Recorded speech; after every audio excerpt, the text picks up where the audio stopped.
De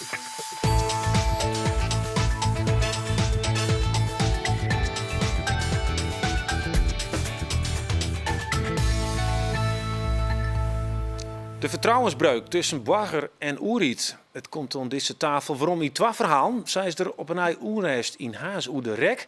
En maakt het Jeroen Hogendoorn een documentaire oer de Wiemoen in zijn achtertuin. En verder roept Klaasje Posma voor haar nijste stik in de hoed van de oudste oerlevende van de Holocaust. Goeiem, dit is Bient op de dag dat de reek om de afval overhinnen nog altijd net oplutsen is. Zolang als we niet heel zeker zijn wat er precies allemaal wordt uitgestoten, en dat weten we niet, ook al niet omdat we geen idee hebben of de oven wel aan zijn temperatuurnormen voldoet, dan is het ook veel te vroeg om te zeggen een hogere pijp is de oplossing. Ja, beelden binnen dit van de Rieskeer komst de juster oer de afvaloven in Haas. Een soort onduidelijkheid blijkt hier ook wel vooruit. Miranda Werkman, welkom. Nou heeft hij de Arhoene Wieken verdiepen in dat hele dossier. Dat is een pittig dossier. Aanleiding is de hele uitstoot van dioxine. Dat was het in december melden, maar in oktober is dat gebeurd. Ja, klopt. En toen stuitte het eigenlijk ook nog op hele orenzaken, vooral zoenersklachten. Ja, wat kun je erover vertellen? Nou, laten we daar maar eens maar beginnen, want het is in die een heel verhaal. Maar heel concreet is, ik heb contact gehad met twee bedrijven. Lammert Soet van Wind Power Center. En die zei, wij zullen die ploem, die reekploem omkomen. Want die zitten er vlakbij. Die zitten naast eigenlijk maar zijn bedrijf. En die zei, dan viel dat als je sigarettenreek inadem je. En hij zei, dat viel net prettig in de long. En het is soms wel zo dat ze de ene dag de reekploem sjurren en dat ze dan de andere dag die reek binnen in het gebouw hebben. Ik zei, wat doe je dan? Hij zei, nou, het is wel vaak aan dat ik dan gewoon naar huis sta bin. Is er nog een bedrijf, dat is Damen Ship Repair. Ik praat met Frank Seijnen. Hij zei, er is een bovengemiddelde toename van het ziekteverzuim sinds de komst van de oven. Ik zei, wat ben het dan voor klachten? Nou, beperking aan de luchtwegen. Zo mooi zij dat officieel formuleren. Wat houdt dat dan in? Nou, moeite met ademhalingen, longontsteking, prikkende egen, bronchitisachtige klachten. Hoe groot is dat probleem dan? Het personeel heeft er een heel soort zwaar genoeg. Komt ik daar uitering bij de functioneringsbeteren? Komt dat dan door de oven? Hij zei, ja, dat weten we net. Die stelling door ik net om. Maar op uw vestiging in Den Helder is die toename de net. De net. Punt. En dan werk je hetzelfde aantal mensen of in elk geval, dat is dus dat net. Nou, nee. Nou blik je wel uit, dat Sto dit vertelt en dat ze citeert, dat ze het zelf net vertellen, dat het spannend is. Waarom willen ze dat zelf ik vreeg voor dit verhaal voor de camera doen, dat willen ze bij de net. Dat had ik te krijgen. Ze zeiden van, Lammert Soet zei, ja, wij binden net op u dat die oven dicht maakt. Het is een collega-bedrijf. Ze zitten alweer letterlijk dicht op elkaar. Maar ja, ik zou wel graag willen dat zij technische aanpassingsdwaan kennen, zodat wij net meer in die reek hoeven te zitten. Frank Seijnen zei, ja, voordat je beschuldigingsdoggen naar omrin, moet je het eerst zeker weten. En dat weten we net. Wij constateren alleen nog die veroording in cijfers en dat de helft van het personeel deze klachten al aan het zo'n de komst van de oven. Ja. Even voor de duidelijkheid, er is een filmpje van die reekplom, die je het normaal gewoon omheen te gaan. En nou, dan is misschien even uitlezen wat er gebeurt. Op dit stuit werd toch die reek naar onderen op het industrieterrein. Ja, dat zie je heel goed op het filmpje, want dan zie je dat die reek net omheen giet, maar zelfs naar onderen slacht. Dat gebeurt nou, hè? Dat zie je nou gebeuren. En hoe komt dat nou? Dat zijn de zinstanders al var de komst van de oven, waskagen die je var. Die piep is 44 meter, die mocht net heger vanwege het bestemmingsplan. Maar de vaststanders zijn van, ja, die reek gaat heus wel omheen.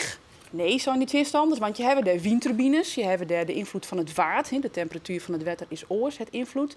Je hebt de gebouwen van dezelfde hichte en die zullen al jaar zijn invloed hebben op die reekploem. Nou, en dat is in elk geval een feit, daar ben ik foto's van, er is bewijs van, dat constateer ik heel diep meer mensen. Die plom slacht heel vaak gewoon del in plaats van dat die omheen gaat, waardoor die verspreide keer en minder geconcentreerd werden. Zo, wat de bedoeling is van die piep, hè? Vanzelfs. En dan komt die smoke dus bij bedrijven binnen, waar Sto maar praten heeft en dan zeggen die mensen, wij hebben les van. Dat is nogal wat. Hè? Dit is de benauwdens die het altijd nu sprutsen is, terug de hazes, mensen in Wienaam. Wat zei het omrin hiervan? Omrin hebben we het contact met haar, die wil net reageren, want er speelt ik nog een zaak voor de ruchter. Ik kan haast nog wel meer over vertellen. Hoe de klachten, zei ze van, ja, dat is bij u net bekend. En ik wethouder Harry Boonhek, die het naar hoe bellen, die zei, ik weet net van deze klachten. Ik schrik er wel van als mij dit zo vertelst. En ik zou de bedrijven vragen wel om dat vooral te melden. En hij had vast, we moeten toch echt luchtkwaliteitsonderzoeken nog dwaan, voordat we echt daadwerkelijk ik weten wat er deel komt. En dan ben we erin verschillende onderzoeken, maar dit is nog een belangrijk onderzoek dat er nog komen moet. Ja, maar er is uiteindelijk dus een soort onwis. Dit is dan de smoke die naar boeten komt. Ja. Maar die dioxine, daar is het al hier mooi begonnen. Hè? 22 december kwam er een melding dat het echt flink weer, een hege concentraat. Ja. En toen dachten ze toch, dit maakt u het ziekje. Ja. Wat is daar hoe te melden dan? Nou, aan januari zal er meer duidelijk over worden, want er heeft een hele hege verheging geweest in oktober. Dat komt omdat zij, dankzij al het gedoog wat er wel west, het meten in de squastien. En daar is toch blijking van dat die dioxine-uitstoot heel heeg weer. Dat wordt natuurlijk gecontroleerd, want ze moeten wel zorgvuldig te werk gaan. En dan is de vraag van wat eruit komt om Inside, dat wie een incident. Maar we weten net wat nou die verheegde uitstoot veroorzaken Een storing eventueel? Een storing, ja, maar hoe komt er dan zoveel dioxine? Want voordat je dat echt meer te kennen, moet er al een heel soort uitstoten wijzen. En dan ben het tegenstanders die zeggen, dat is die rechtszaak die erin, Henry Sarolea, die zei ik al een skofke. Die temperatuurgegevens die het omrin us chillit, die dogen net. En dat is een forse De beschuldiging. temperatuurgegevens in de oven, hè? We mogen ze verwarmen. Ja, we mogen zijn en boeten komen omrin. De tegenstanders zeiden van die litten zij heger. Ze dogen vaak komen als die temperaturen heger binnen, sissen de tegenstanders. Wij denken dat ze leger binnen. En wat is nou het belang van hege of lege temperatuur? Als er een heel soort wiet afval binnenkomt, dan wordt die temperatuur die daalt. En als het net goed verbaand wordt, dan krijg je die dioxinevorming. Zo. Ja, er zijn dingen die elk moment kan dat toch weer meer duidelijk worden. Ja, nou kan ik me voorstellen dat dit de grote angst is van de mensen die het hebben niet. Die komt nou dus uit. Allereerst bedrijf van Cees, het wil het net op camera zeggen, maar En vertel het bewijs wel is er mij. nog net, hè? En bewijs is er nog net. Maar Nee. wat betekent dit? Ja, wat budget dit? Dit budget, het zijn net al zaken. Dit wordt al toch verschillende groeperingen wordt er al vaker zijn van die piep die mat heger. Wat nou ik speel het is het zoutzuur en waterstoffluoride verhaal. Er wordt nou ik verwaskaren terug de begeleidingsgroep. Maar 3 toxicologen, milieudeskundigen die adviseren de provincie en de gemeente. En die zeggen van die uitstoot. Dat vinden wij, ik citeer, ongepast om omwonenden en mensen die op het terrein werken daar lang aan bloot te stellen. Maar de conclusie is dan toch, zitten de mensen niet daar nou ook in, we willen dat eerst meten, want dan heb je de bewijzen en dan weten wie ik van wat wordt veroorzaakt, toch wat. Oké, nou, daar blijft er vinger onder de pols horen, Ja. denk ik. Ja, oké. Nou, dank u wel voor die analyse. Graag die. Ja, dadelijk dan nomineren wij voor de laatste keer de assistent van het talent. Waar is Juno zo belangrijk voor een stel Frieske topsporters? Dat zeg je dadelijk. Nou eerst het verhaal van de oudste oerlibbende van de Holocaust. Een vrouw die het miljoenen oren inspireerde om het libben als prachtig te zien. Zelfs als het echt verschrikkelijk is. Actrice Klaasje Postma die kroepte voor haar nijste theaterstuk in de hoed van de Joodse pianiste Alice Herz-Sommer. Nou, voordat we daarover praten, zullen we eerst even zien naar de impressie van de try-out. Bach is God, zei Alice Herz-Sommer. Een Joodse vrouw, concertpianiste, die dankzij haar pianospelen het concentratiekamp oorlibbet. Oefende 24 etudes van Chopin, dat zal je redding zijn. Etudes van Chopin? Ja. Ja, die ken ik wel, ja. Fietsen met inleveren worden. Die bij vervier is verbeen. Die nacht, om 4 uur. Het is donker, koud en ruimt. Worden alle gevangenen, 40.000 in getal, bij elkaar dreun naar een groot open veld. Ja, Klaas, hist hij zelf al zo waarom, Sjoerd? Nee. Dat lijkt me wel heel pad, hè? Weer de eerste try-out, hè? Ja. Ja, even hoe dat verhaal, want Ja. weten we dat voort en dadelijk met de ander zit een heel bijzonder mens, meestal in de hoed van Kroepen. Een vrouw die het zei nou, dat ze alles mooi maken had in het concentratiekamp. Van ja, ik ben toch eigenlijk wel heel blij dat ik het mooi maken heb. Want ik heb de kinderen wat mooi. Ja. Wat is dat? Wat is dat voor kreeft? Ja, deze vrouw die is 110 jaar geworden en die heeft zo'n levenswijsheid. Ik denk omdat ze een hele optimistische vrouw is. Ze heeft humor, ze heeft discipline. Ze zei ik altijd van, het leven is beautiful. Het leven is fantastisch. Zahit ik die... Zahit de voorstelling ik. Dat zei ze ik altijd. En ze zei, het is luidt aan ons hoe wij met het leven omgaan. Ja, en dat is dat verhaal. Ja, denk ik, ja, je wordt toch soms toch wel wantrouwend. Hè? Want dan denk je wil dat graag. Maar zij het echt zin. Dus het luidt aan ons hoe wij u zien. En ze zei, ik zie nooit goed in het leven. En dat is net altijd lekker makkelijk. Je moet het ervoor oefenen. Maar wij hebben wel een keus. Dus en daar hamert zij dan altijd op. En ik vind het zo fantastisch dat het oude mensen die al zoveel meemaken hebben, aan het eind van hun leven nog zo optimistisch binnen. En nog zo'n interesse houden in alles. En de Bijbel. En ze studeerde ik altijd nog filosofie. En ze het graag de citaten van Goethe en van Rilke. En broekt ze graag, ja. En waarom rek het uit dat er een stikkelmaatje woest? Ja, ik heb altijd wel wat aan. Ten eerste muziek vind ik fantastisch. Ik weet te meer van klassieke muziek. Nou, dus ik kwam hier zo'n beetje maar in de kunde terug hard. Ik denk, oh god, ik was er vroeger net naar een winkel dat ik ging van, hij heb ik een plaatje van Bach. Want dat ze dan vregen van, wat wil je dan hè? Oh, hier ik al zo'n kleur. Doe maar in. Ja, nee, ik kan op Spotify even zien. Oh, dit is ook wel mooi. Dus ik denk, daar wil ik dan meer van ouweten. En zij zei ik van, nou ja, die muziek gaat verder als hokkervorm van kunst dan ik zei. Het gaat verder als schreeuwen, het gaat verder als schilderen. Het brengt dus in een orenvraat. Het brengt dus in een leven van skintme, van vrede. Dus ik denk, ja, ik weet dat er meer van. En ik wil altijd graag een voorstelling maken met een hoop muziek. En leest ik wat achtergrondmuziek, maar dat maak ik dus nooit. Ik denk, dit is misschien een kans om en de klassieke muziek en het theater bij elkaar te brengen. Nou, en een prachtig verhaal, En maar een prachtig een heel soort hopen. Ja, En misschien en dat boodschap, want daar is het misschien, hè? Ja, ik heb Viel dat hè? bij de try-out. Ja, daar ziet een stukje in. Volgens mij hebben we daar een fragment van. Dat ik denk, wauw. Ja, wat dat bedoelt het fragment van We Can Choose. Zullen we dat Ja, eerst dan maar even ja, zien, maar is dan even ja. steeds wat viel. Dus. My brains are my best medicine. Absolutely. Work, work, work. But I look at the good things. That's my choice. We can choose. We can choose. Ja, daar krijg ik wel wat piekenvel van. Want Omdat? dat vind ik toch heel mooi. Dat je altijd keuze hebt. Je hebt altijd zelf keuze hoe je maar de dingen omgaan. Dat vind ik echt... Ja, dat vind ik fantastisch. Dat is ik heel hoopvol eigenlijk. Ja, het is een voorstelling denk ik, die heel hoopvol is. En tegelijk laat het zien dat het extra actueel is. Van wat Nou, er dat al heb je ik toch, ja. gebeurt. En nou maar alle mensen die op een vlecht binnen door de hele Ja. wereld is. Dat je denkt van... Alles achterlitten. Achterlitten, ja.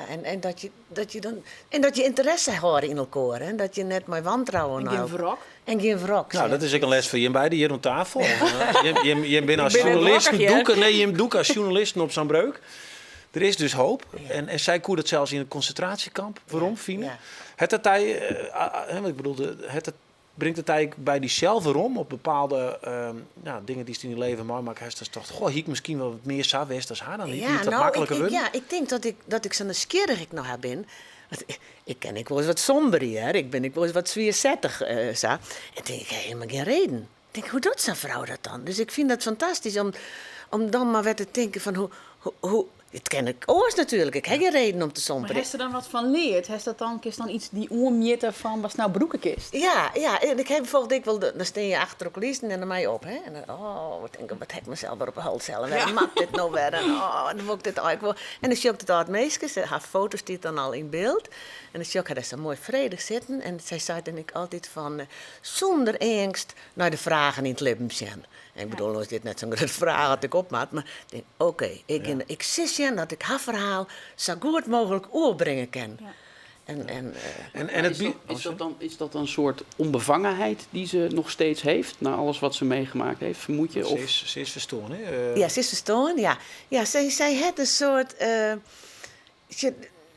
keus. Een keus. Die keus maakt het om net somber of rokkig te Ja. wezen, maar... Ja, en ze gaat natuurlijk... De pine die ze mooi maken heeft, dat gaat ze net uit de waai. Maar als het dan achter haar loopt, dan shot ze weer vooruit. En Zo het ze weer terugleeft interesse dat. Ja. in wat er nou aan de hand is. En Vooruit blijven kijken. Vooruit blijven, ja. Hey dames, je hem zal ik nog maar situatie Ja, op ik paard. mag- Even nog kwart. Het idee, wat zie je met Het je idee dan? is dat wij mensen opzieken die eenzelfde soort instelling in het leven hebben als Alice. En dan zie je misschien dat ik koppelje in de vaststelling. Ja, en dat kan het oors als hele bijzondere verhalen opsmieten. En dat dat stuurde- is het interviewen. Ja, en dat stuurden wij dan weer uit Ja. hier in Pink. Nou, tegen dank. Ik hoop dat mensen nieuwsgierig worden binnen Snijn, de première. Première, ja.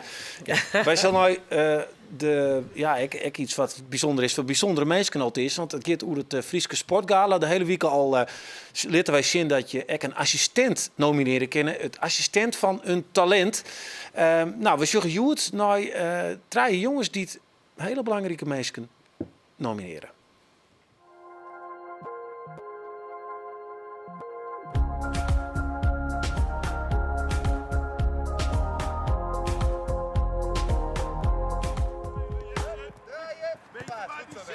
De broren Piri, Zwijn en Ljouwert en alle treien hebben ze dezelfde droom. Profvoetballer worden bij Sportclub Heerenveen. Ik ben Stijn Piri, 16 jaar en ik voetbal in de B-jeugd van SC Heerenveen. Ik ben Kik Piri, ik ben 15 jaar en centrale verdediger of linksback. Hallo, ik ben Take, ik ben 12 jaar. Ik voetbal bij Heerenveen, D1 en ik ben keeper. Stijn en Kik, de 2 oudsten, hebben kwartlien een contract tekenen dat ze voor langere tijd onder de club verbindt. De jongste, Take, doet er eigenlijk alles voor om uiteindelijk in het eerste overtal te lonen te komen. Ja, dat is eigenlijk wel mijn grote droom om in het eerste van Heerenveen te keepen. En dan tegen je broers. Met mijn broers. Met je broers. Ja, In 1 team. hopelijk. De familie Piri is een echte sportfamilie. Hoyt is 33-vorig hockey international en ik mem had op hoog niveau hockey spelen. Als oud topsporters weten ze correct wat de jongens mooi maatje. En dat is een belangrijk argument voor Stijn, Kik en Take om haar ouders te nomineren voor de titel assistent van het talent. Wij hebben onze ouders genomineerd. Ja, omdat hij ons altijd assisteert in voetbal en school. Ja, zeker ook de aanvulling van beide is prettig voor ons, omdat ze allebei een sportverleden hebben. Dus de mentale kwestie en de sportieve kwestie komt zeg maar aan beide kanten naar voren. Nou, dit lijkt me echt het mooiste wat er is als ouders zijn dat je nomineerd wordt door je eigen band. Zeker. Zeker. Ja, we zijn ook apetrots. Het leukste is dat je wat kan bijdragen aan een sportcarrière, maar gewoon aan een opleiding en welzijn in het algemeen. Toen ik met mijn vriendjes voetbalde, toen was ik er niet zo mee bezig. Toen voetbalde ik gewoon lekker en dat ging heel goed. En toen werd ik al eigenlijk vrij vroeg in de F'jes al gevraagd om bij de voetbalschool mee te trainen. En toen kreeg ik wel het idee van, nou, blijkbaar ben ik dus wel best wel goed. Het slagen in het eerste van Heerenveen is zeg maar de stap die op dit moment het meest recent is, die het meest dichtbij is. Mocht een van ons, mocht mij dat lukken, dan kijken we daarna wel weer verder. Maar uiteindelijk is het belangrijk dat jongens in balans zijn en iets doen waar ze gelukkig van worden. Want precies wat je zegt, topsport heeft ook een andere kant. En de meesten halen het niet.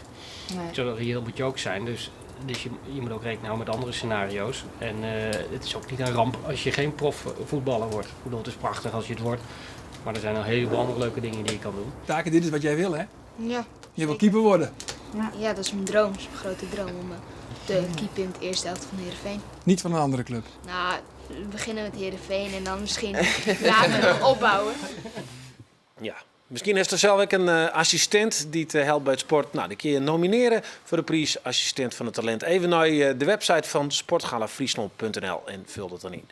Ja, dan even naar dat Pine Holle dossier, de Wienmoen. Nou, daar kun je een heel boek schreeuwen, maar je kunt het direct een documentaire om uitzien. En dat die Jeroen Hogendoorn. Ik vind windmolens mooi. Als filmobject. Als symbool voor de transitie naar duurzame energie. Rondom mijn dorp, vlak achter de afsluitdijk, staan er een kleine 10. De grootste 4 van Friesland op nog geen 3 kilometer van het dorp. 3 jaar geleden is er iets gebeurd wat dit dorp, onze omgeving en vooral mijn eigen leven drastisch op zijn kop heeft gezet. Opeens was daar een provinciaal plan voor windmolens. Heel veel molens. Ja, en dan heb je dus een camera je hoe staan en dan denk je, film niet, want dit wil ik vers lezen. Als het zo dichtbij komt. Moest je geld voor hebben, €20.000, hè? Ja. 18 en €200 heeft nog, €18.000, €200 heeft nog, hè? Ik kijk niet meer steeds. Want dat ik word komt wel er goed. De kist al niet het gaat de goede kant op. Ja. Ja. Nou, mooi. Maar ja, wat was er maar vertellen? Want nou weten we waarom het begonnen, maar wat is het win? Ja, wat ik wil vertellen, dat is gaan wisselen. Ik ben er nou 3 jaar mee bezig. Begon eigenlijk eind 2012 al. En toen dacht ik, het wordt een film over windmolens. Voor's en tegens. En hoe zit dat nou met windenergie? Maar gaandeweg het verhaal ben ik zoveel gaan ontdekken van machten en krachten die erachter liggen. Dat gaat dus ook weer over vertrouwen. Dat die film eigenlijk helemaal niet zozeer over windmolens gaat. Dat is dan een spannend verhaal. Ja. Maar het gaat veel meer over het wantrouwen tussen burger en overheid. Is dat dan herkenbaar? Was dan het ja, dat herken ik meteen. En je ziet het bij een heleboel onderwerpen. Ik had de film ook over schaliegas kunnen maken, bij wijze van spreken. Ja. Zoutwinning, misschien zelfs AZC's. Dat is wel een heel acuut probleem. En bij windenergie is het iets wat al heel lang bekend is. We moeten er iets aan doen. Maar het feit dat iets wat bij je in de achtertuin plaats wordt, dat zwaagt voor een soort emoties. Ik had geen keus. We hadden het net over keus. Maar ik vond dat ik geen keus had. Ik dacht van ja, dit moet ik filmen. Ik was heel toevallig al bezig met het idee van hoe zou een energie-neutrale gemeenschap eruit zien in de moderne wereld. Toen kwamen opeens die windmolens, want dat was van de een op de andere dag werd dat bekend. Ja, toen ben ik gaan filmen. En die zoen bij Pijn komen en als just ek wat dat doet met het dorp, bij de inwoners en hoe die structuren dan verhoren en het betrouwen ik naar de politiek. En daar heb ik even een fragment van wat dat mooi jij, deels. Ja. Ik ben getuige van de vergaande vervreemding tussen burger en haar bestuurders. En zie de destructieve kracht van de marktwerking bij de uitvoering van het klimaatbeleid. Groen is geld geworden, hè? Groen is geld geworden. Deze maatschappij gaat op geld, voor de rest helemaal niks. Het is geen democratie, het is een lobbycratie. Voor het eerst heb ik overgedacht om te verhuizen, voor het eerst in mijn leven.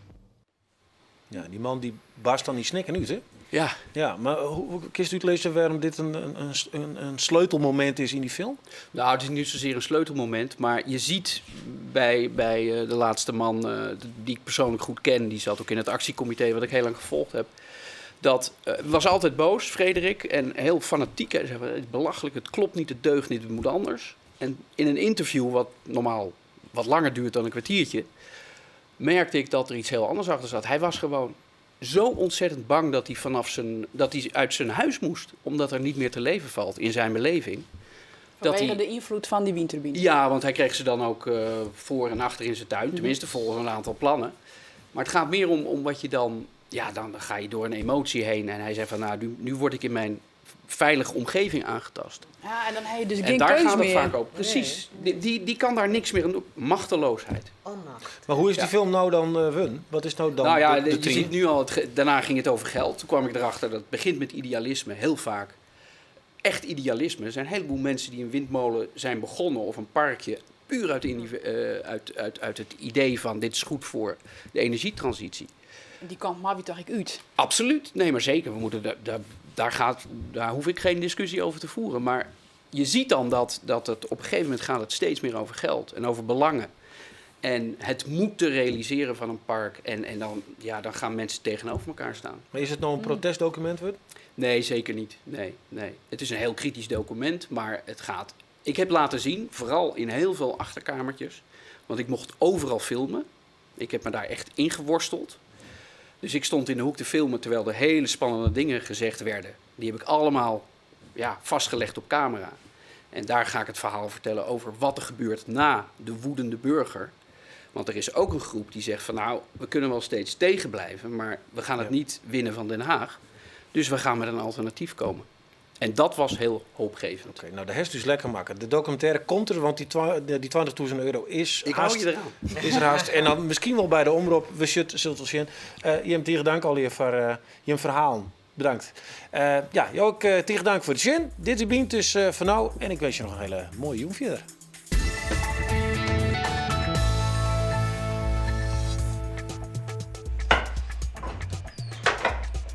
Er zit echt niet vol in. Nee! Maar waar Wollensoort in zit, is Bean Sport. Morgen mij de beide trainers Henk de Jong en Foppe de Haan. Lekker eten!